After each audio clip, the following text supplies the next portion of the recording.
Although doing international SEO gives you an opportunity to find new global markets and engage with people all across the world, it can be a complicated process with plenty of pitfalls that can hurt your progress. These are some things to watch out for, and while doing it the right way might take more time and resources up front, it will be worth the effort in the long run. First, you're going to want to steer clear of auto-translated content.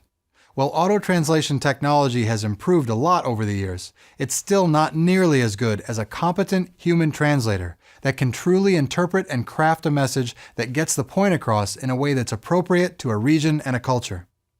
Auto-translated content can come off as very unnatural and awkward, and while some may appreciate the effort, many will view it as a negative or a clear sign that you're not serious about serving them. Another thing to watch out for is how words and phrases are translated and used in other countries or languages. In the US, an English-speaking American might search the term car insurance to get some car insurance quotes. If you were to translate this keyword phrase directly into French, you might end up with this. And although it's a valid translation of the phrase, in French-speaking Canada, people would be more likely to use this. And what if you're renting cars?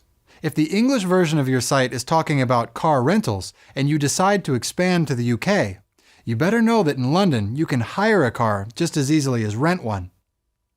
These are the nuances that you'll start to find as you do regionalized keyword research, and having someone that understands your target region and language will be invaluable to you as you go through this process.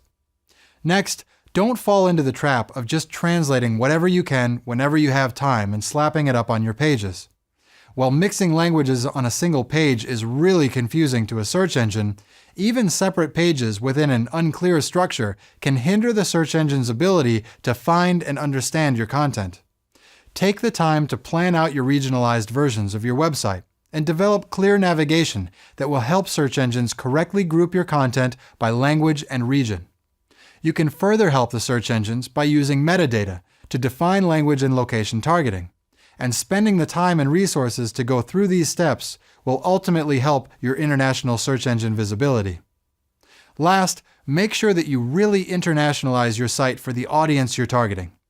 You may take the time to figure out what they call car rentals in the UK, but if it turns out that taxis, trains, and the tube are the way that your customers get around in London, you've really missed your audience. Just as with any business, make sure that you've done the market research to truly understand the international opportunity, as well as how to speak to this specific audience around the needs that your products and services are fulfilling. Your number one priority is to provide your users with the best experience possible. And if you make an effort to create a quality user experience for your differentiated, translated, and regionalized content, it will result in improvements in your global search engine visibility.